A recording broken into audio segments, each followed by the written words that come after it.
নমস্কার বন্ধুরা, আমার রান্না বান্না চ্যানেলে তোমাদের সকলকে স্বাগত জানাই। আজ আমি বানাবো কুমড়ো বটি। দুর্দান্ত একটি সুস্বাদু রেসিপি, কিন্তু বানানো একদমই সহজ। রুটি, গরম ভাত অথবা এই প্রচণ্ড গরমে জল ঢালা পান্তা ভাতের সাথেও খেতে দুর্দান্ত লাগবে। রেসিপিটি তোমাদের সম্পূর্ণ দেখার অনুরোধ রইল, আর ভালো লাগলে একটি লাইক, শেয়ার আর সাবস্ক্রাইব করে দেবারও অনুরোধ রইল। আমি প্রথমে এখানে মিষ্টি কুমড়োর একদম ছিলকে ছাড়িয়ে আর একদম ছোট ছোট করে কেটে নিয়েছি, তবে টুকরোগুলো একটু আলু ভাজার থেকে একটু বেশি মোটা মোটা হবে। আর তার সাথে আলুও নিয়েছি, আলুগুলোকে একটু আলু ভাজার থেকে মোটা করে লম্বা করে কেটেছি, আর আলুগুলোকে কেটে জলে একটু ভিজিয়ে রেখেছি, নাহলে আলুগুলো কালো হয়ে যাবে। আর তার সাথে অল্প করে একটুখানি টমেটো কেটে নিয়েছি একটু মোটা মোটা করে, আর তার সাথে পেঁয়াজও একটু মোটা মোটা করে কেটে নিয়েছি, সাথে কয়েকটা চেরা কাঁচা লঙ্কা নিয়েছি, আর তার সাথে নিয়েছি খানিকটা থেতো করা আদা রসুন। এবার কড়াতে পরিমাণ মতন তেল বেশ ভালো করে গরম করে নিয়েছি। তেল গরম হয়ে এলে একটা শুকনো লঙ্কা ছিঁড়ে ফোড়ন দিলাম, তার সাথে দিয়ে দিলাম খানিকটা পাঁচফোড়ন। শুকনো লঙ্কা পাঁচফোড়ন বেশ সুন্দর একটা গন্ধ বেরোলে এবার থেতো করা যে আদা রসুন, সে আদা রসুন থেতো দিয়ে দিলাম।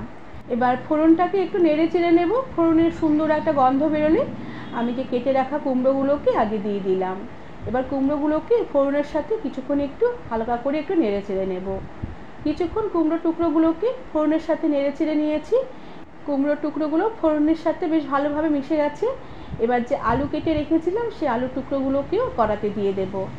আলুর টুকরোগুলোকে কড়াতে দিয়ে দিলাম, আর আলু কুমড়ো একসাথে বেশ ভালো করে নেড়ে চেড়ে কিছুক্ষণ একটু হালকা করে নেড়ে চেড়ে নিলাম, যাতে ফোড়নের ফ্লেভারটা আলু কুমড়োর মধ্যে বেশ ভালোভাবে মিশে যায়।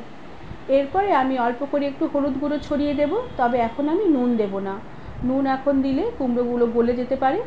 হলুদ গুঁড়ো ছড়িয়ে দিয়ে বেশ ভালো করে নেড়ে চেড়ে কুমড়ো আর আলু একটু ভাজা ভাজা করে নেব। আর আলু কুমড়োর মধ্যে যে জলটুকু আছে, নাড়তে নাড়তে সে জলটুকু একদম শুকিয়ে আসবে, আর একদম কড়ার মধ্যে লেগে লেগে যখনই আসবে সেই সময় অবধি কুমড়ো আর আলু একটু আমি হালকা করে একটু ভাজা ভাজা করে নেব। আর এরকম ভাজতে ভাজতে দেখো কড়ার গায়ে আলু কুমড়ো লেগে লেগে আসছে, আলুগুলো একটু সেদ্ধ সেদ্ধ হয়ে এসেছে, কুমড়োগুলো একটু সেদ্ধ সেদ্ধ হয়ে এসেছে। এই সময় আমি যে কেটে রাখা টমেটো, কাঁচা লঙ্কা আর পেঁয়াজ কুচি দিয়ে দিলাম, আর এখন আমি পরিমাণ মতো নুন ছড়িয়ে দিলাম। আর নুন দিয়ে এই টমেটো, পেঁয়াজ, কাঁচা লঙ্কা সব কিছু বেশ ভালো করে নেড়ে চেড়ে একটু মিশিয়ে নেব, আর হালকা করে একটু ভাজা ভাজা করে নেব। ততক্ষণই ভাজা ভাজা করব যতক্ষণ না এই টমেটো পেঁয়াজগুলো একটু নরম হয়ে আসে, আর পেঁয়াজের যে কাঁচা গন্ধটা সেটাও না থাকে। আর এভাবে বেশ কিছুক্ষণ নাড়তে নাড়তে আলু আর কুমড়ো বেশ খানিকটা মজে আসে। কিছুক্ষণ এভাবে নেড়ে চেড়ে নিয়েছি।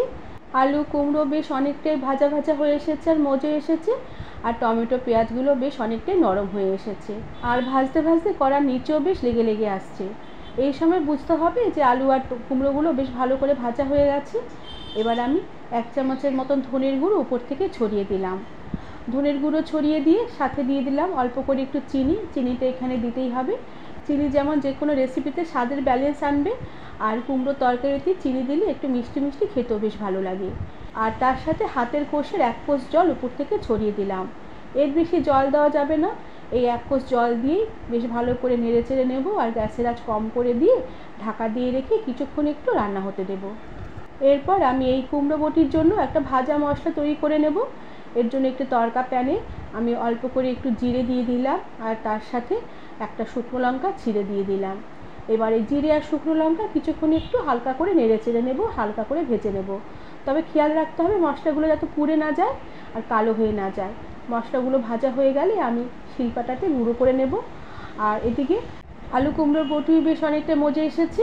যেটুকু জল দিয়েছি জলটা বেশ শুকিয়ে গেছে, আর ধনের গুঁড়োটাও বেশ ভালো করে কুমড়ো আলুর সাথে মিশে গেছে। আর আলু কুমড়ো খুব ভালোভাবে সেদ্ধ হয়ে গেছে, আর গলে যায়নি, দেখো গোটা গোটাই আছে। এবার উপর থেকে যে ভাজা মশলা তৈরি করে রেখেছিলাম সেই ভাজা মশলার গুঁড়ো ছড়িয়ে দিলাম। ভাজা মশলার গুঁড়ো ছড়িয়ে দিয়ে বেশ ভালো করে এবার নেড়ে চেড়ে সব কিছু মিশিয়ে নেব। এরপরে গ্যাসের আঁচ বন্ধ করে দিয়ে ঢাকা দিয়ে রেখে কিছুক্ষণ স্ট্যান্ডিং টাইমে রেখে দেওয়ার পরে এই আমি কুমড়োর বটি রেসিপিটি সার্ভ করে দেব। বন্ধুরা, আমার আজকের এই কুমড়ো বটি রেসিপিটি আশা করি তোমাদের ভালো লেগেছে। তোমরা বাড়িতে এইভাবে ট্রাই করে দেখতে পারো। বানানোর পদ্ধতি দেখলে একদমই সোজা, আর খেতে অপূর্ব স্বাদের হয়। রুটির সাথে অথবা ভাতের সাথে অথবা পান্তা ভাতের সাথেও খেতে ভালো লাগে।